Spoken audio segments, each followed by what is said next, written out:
wild winds run, where the skies stretch wide and kiss the sun. The sagebrush whispers, the rivers hum. This land's a story just begun. Wyoming calls, where the heart beats free. Mountains rise and dreams run deep. Past the borders, past the sign, there's a world alive beyond the fence line.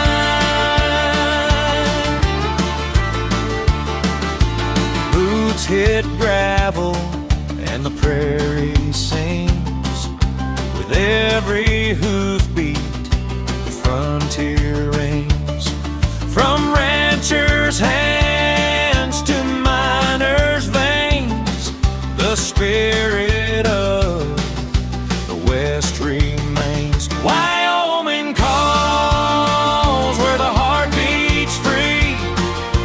Mountains rise and dreams run deep. Past the borders, past the sign, there's a world alive beyond the fence line. So come ride with me through the dust and time. Find the soul of Wyoming beyond the fence line, beyond the fence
beyond the fence line, beyond the fence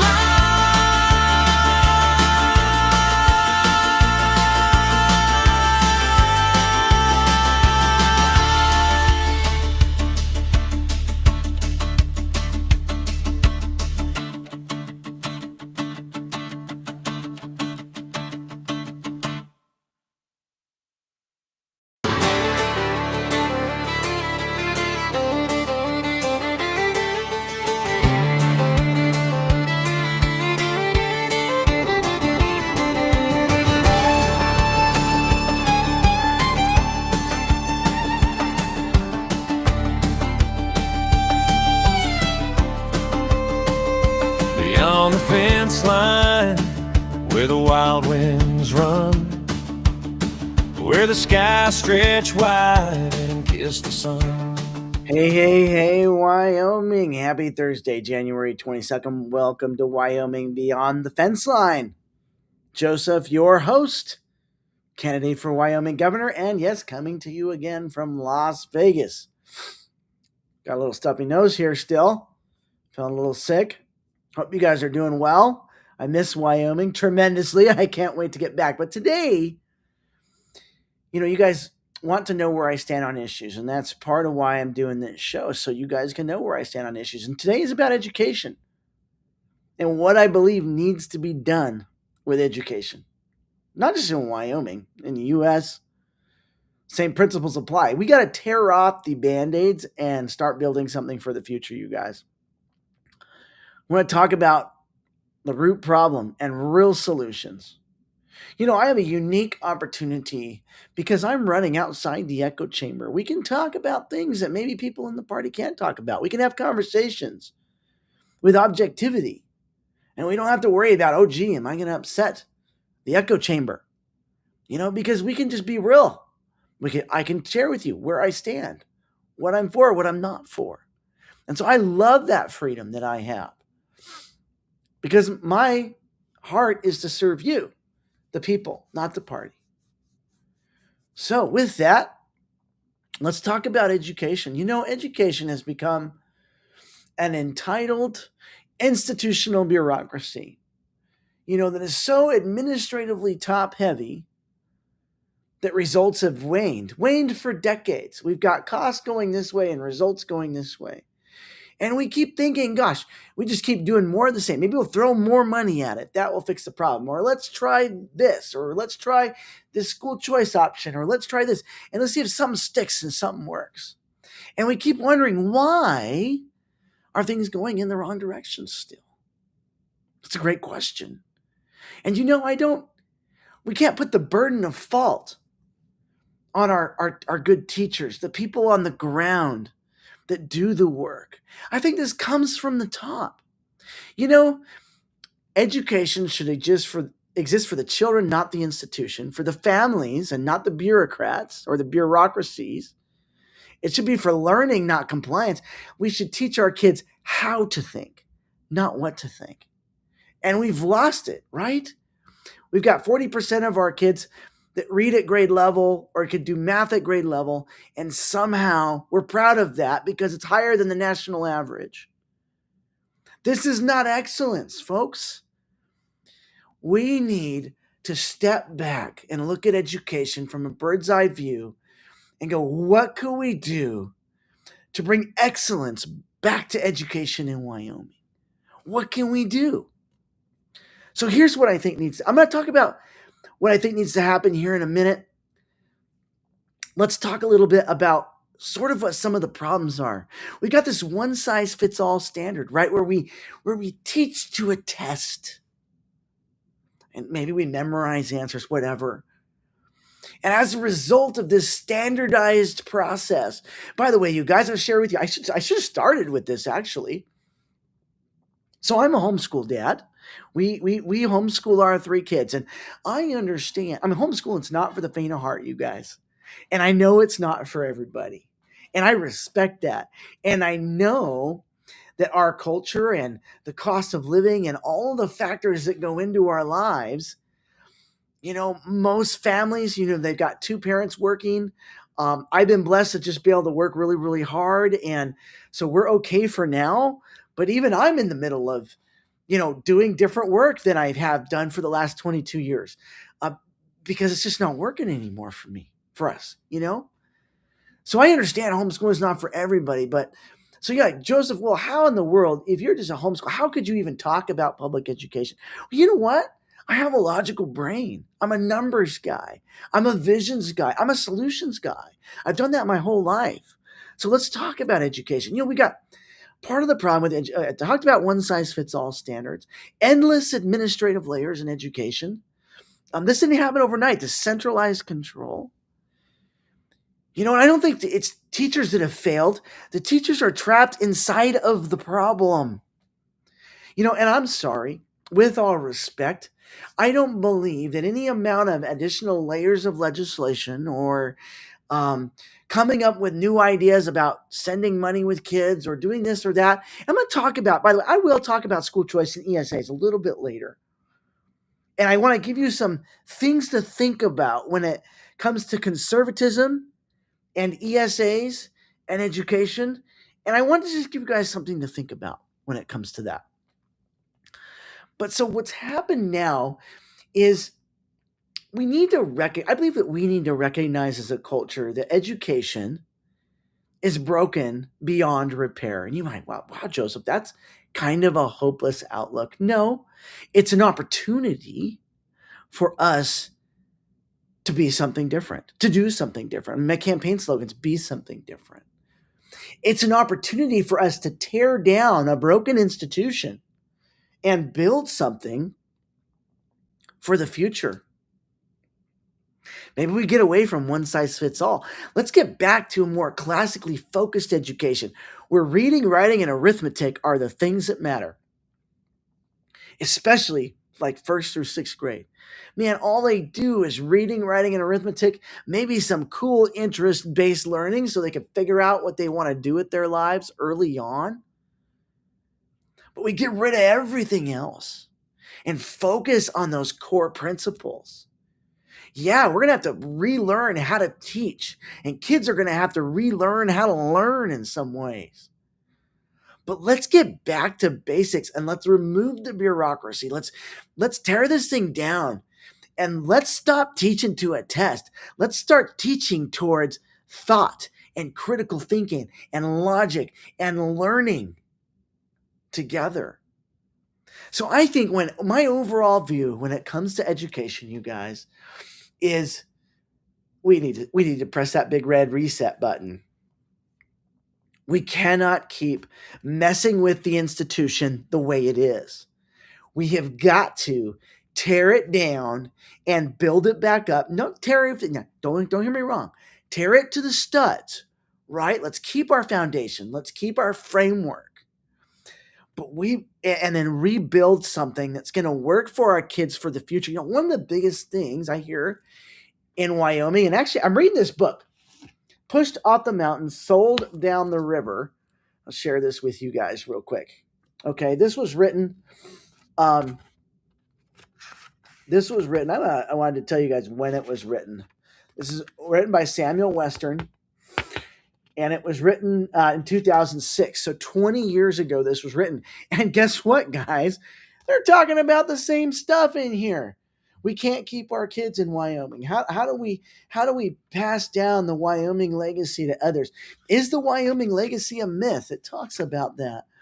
And parts of it are. It's interesting. It's an interesting read. I highly encourage you to read it if you get a chance to read it. But the same exact stuff 20 years ago written in this book, the same stuff we're talking about today. It's no different. And you might ask, why haven't we fixed it? Why haven't we looked at maybe doing something different? You know, this book talks a lot about keeping our kids in Wyoming, but our education system is not designed to do that. And I would argue that, and especially after reading this book, that it says Wyoming searched for its soul. I think we need to identify this in order to figure out what to do with education in Wyoming so our kids will stay in Wyoming and have opportunity there. One of the things, actually, I was reading in that book is about how we, in so many ways, have lost community. In fact, so much of our community just surrounds politics. Yes, we have community at church too. Don't get me wrong. But we don't really, culturally, do we know our neighbors? Do we keep to ourselves?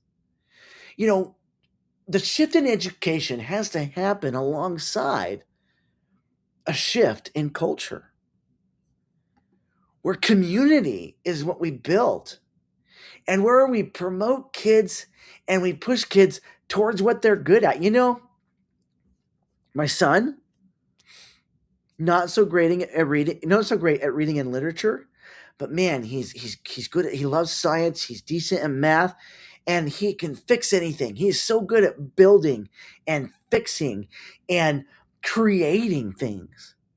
So I want to, as a homeschool, I want to push him that way. That might not mean he's the best and the brightest at language arts or whatever, but I want to push him towards what he's good at. My daughter, she's musical and she's literary and she's kind of the opposite, right? She's got all these other gifts.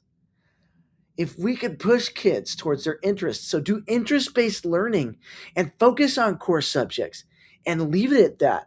How about high school not being repeated in college? We've got, and the reason they're doing that is because they're not getting what they need in public school.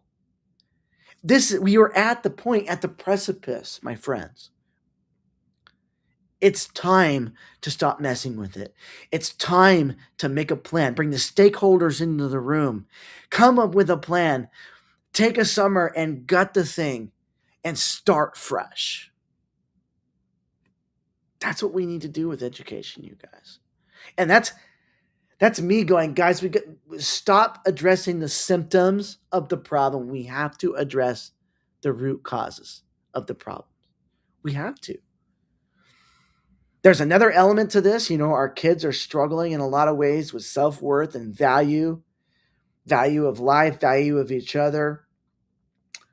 There's a lot of depression. Part of that is education doesn't serve a purpose. It doesn't drive them towards a personal purpose, a personal value, personal worth in a lot of ways. We've got to bring that. We've got to bring that back. So, what am I for when it comes to education? We've got to stop messing with it. It's time to have the let's fix this conversation. I don't have all the answers for that, by the way. I don't pretend that I do. But I believe we can bring together a coalition of legislative leaders and educators and stakeholders. Perhaps we can drive our costs down by being more efficient in education, but then also getting the job done and bringing back critical thinking and responsibility and opportunity and freedom to our classrooms. This is where I'm at on education, guys. I hope you understand. I don't really see, nor do I think that we should try to go down another path of putting more layers of band-aids and fixes on education. Like so many other things that have just been destroyed by bureaucracy. Let's do the hard work and let's restart the thing. I wanted to kind of end cap this with ESAs. I know that school choice and ESAs are an important part of the conversation in Wyoming and even in the nation. So, Joseph, where do you stand on ESAs? And I want to ask you, I want to pose some questions for you guys. And you can critically decide what you think is good and right. I want to share some things with you guys that you may not know about ESAs and about conservative principles. Are ESAs a conservative principle? I think it's a question that we should ask and be honest about. Before the ESA legislation was passed last year, did you know? So I'm gonna unpack this. There's a whole bunch of reasons why I don't think ESAs give us the solution that we think it does, number one. Number two, I don't necessarily think ESAs are conservative in principle and in nature. And number three, does ESAs fix the problem? I mean, what problem does ESAs fix? And I guess maybe it only fixes it for 4,000 kids or 4,000 families. What about the other 88,000 kids in our public schools or right around that number? What about them? We just leave them in a broken system and maybe create some sort of a Band-Aid or opportunity for a few students? It's an interesting conversation to have. Did you know in Wyoming, before the ESA legislation, that we already had school choice in Wyoming? Now, I find it very interesting that our leaders in the Capitol don't mention or talk about the school choice opportunities that you already had in Wyoming prior to the ESAs. I want you guys to look up Wyoming Tech Trip, for instance. Kind of a neat program across the state where you get teacher support and testing support and resource support to homeschool your kids. And I think you get about $2,000 or something a year you can use it for your kids' sports and curriculum within certain framework, and and you could use it for field trips, things like that. We actually used the program for several years. We really enjoyed using it. We just kind of got to a place in our homeschooling where it wasn't the right fit for us anymore. But we already had school choice in there. The other side effect of ESAs, think about this. What happened to higher education the minute we started pumping money into it? Answer the question. The cost went up.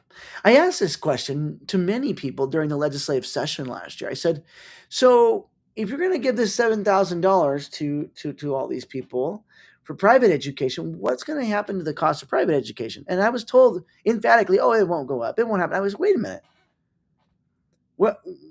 What study, what proof do you have for that hypothesis? That's not true. So you see, during the legislative session, the cost of private school in Wyoming was right about $7,000. Even though the ESAs did not go through, do you guys know what happened to the cost of private school? Google it right now. You know what? I haven't done this in a while. Let me see what it is. Average cost of, last time I checked, it was about 10 grand in Wyoming. Let's see what it is now.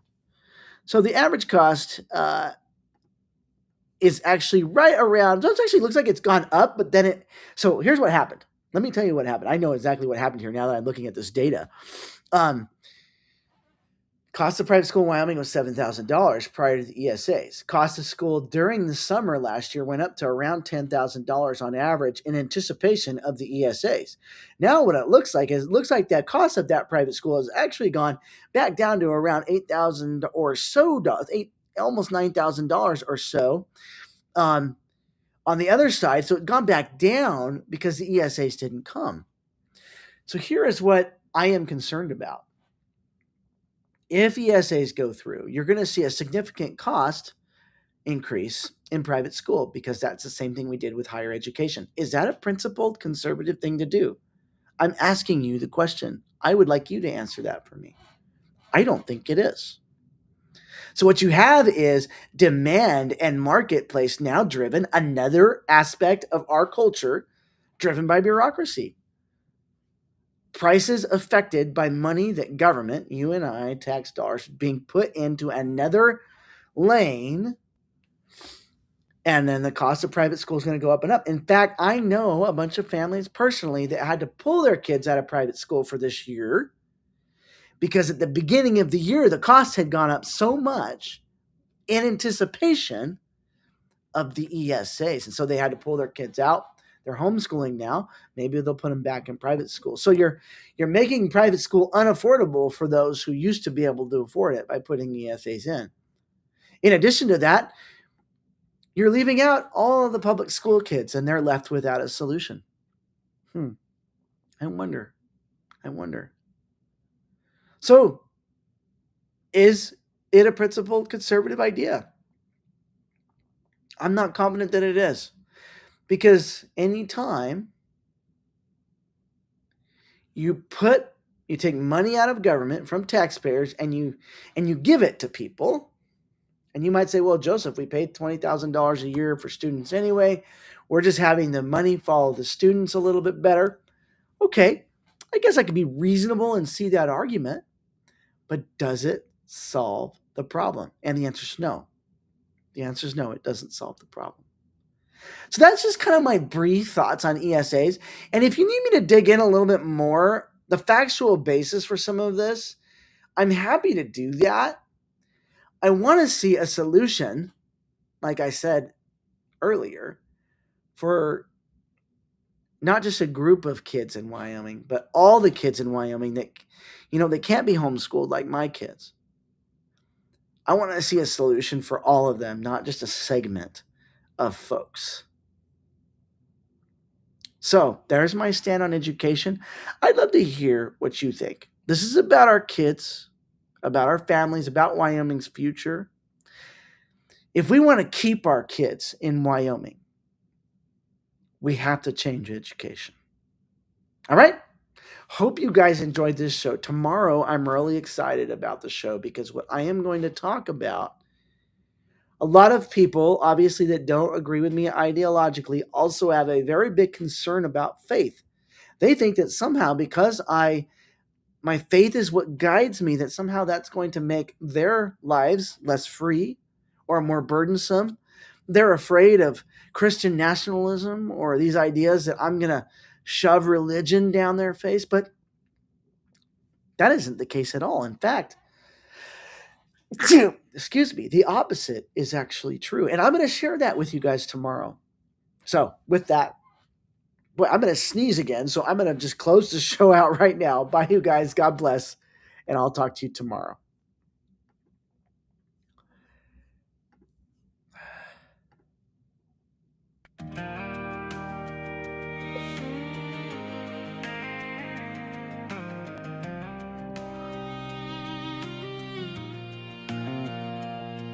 That welcome sign on I-25 paints you up, still standing proud.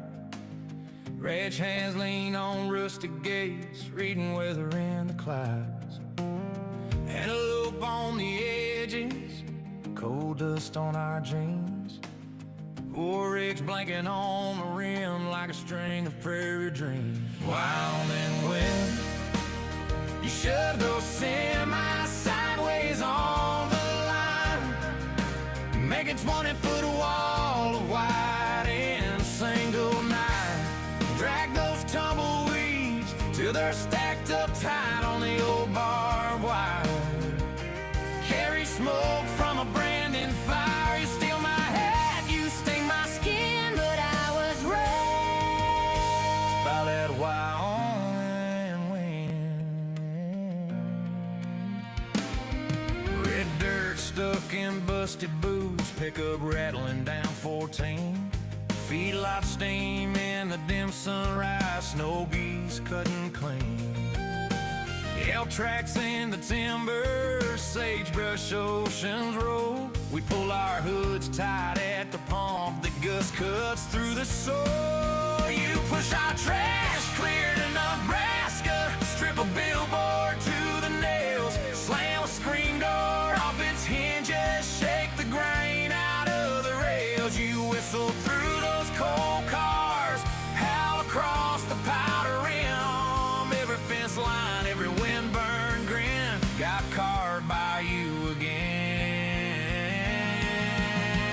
Wyoming wind,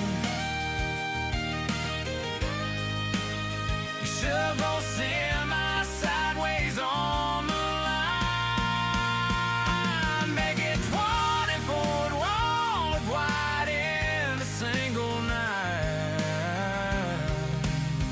Drag those tumbleweeds till they're strings up tight on the old barbed wire. Carry smoke from a branding fire. You steal my hat, you sting my skin, but I was raised by that Wyoming wind.